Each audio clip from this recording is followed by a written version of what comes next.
Hi friends, welcome back to Bhavani Banu YouTube channel అండి. Like చేయండి, share చేయండి, సబ్స్క్రైబ్ చేసుకోండి ఫ్రెండ్. ఈరోజు మనం చేసుకోబోయేది చికెన్ పకోడీ అండి.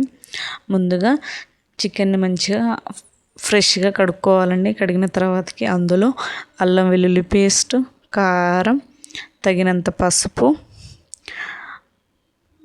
అలాగే కార్న్ఫ్లవర్, నిమ్మరసం, సాల్ట్ వేసుకొని మంచిగా మ్యారినేట్ చేసుకోవాలండి. చేసుకున్న తర్వాతకి 2 టేబుల్ స్పూన్ల శనగపిండి వేసుకోవాలి. మరి 2 టేబుల్ స్పూన్ల బియ్యం పిండి వేసుకోవాలి. వేసుకొని అలాగే ఒక ఎగ్ వేసుకోవాలి.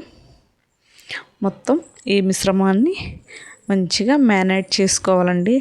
నా ఛానల్ని ఫస్ట్ టైం చూస్తున్న వాళ్ళైతే లైక్ చేయండి, షేర్ చేయండి, సబ్స్క్రైబ్ చేసుకోండి ఫ్రెండ్స్. అలాగే మంచిగా కొద్దిగా కార్న్ఫ్లవర్ వేసుకొని కొద్దిగా బియ్యం పిండి సరిపోకుంటే వేసుకున్నామండి.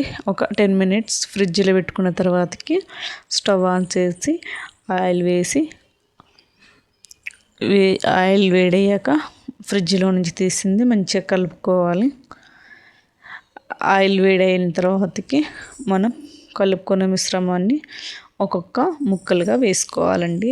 చాలా బాగుంటుందండి. మీరు కూడా తప్పకుండా ట్రై చేయండి. ఎలా ఉందో కామెంట్లో చెప్పండి.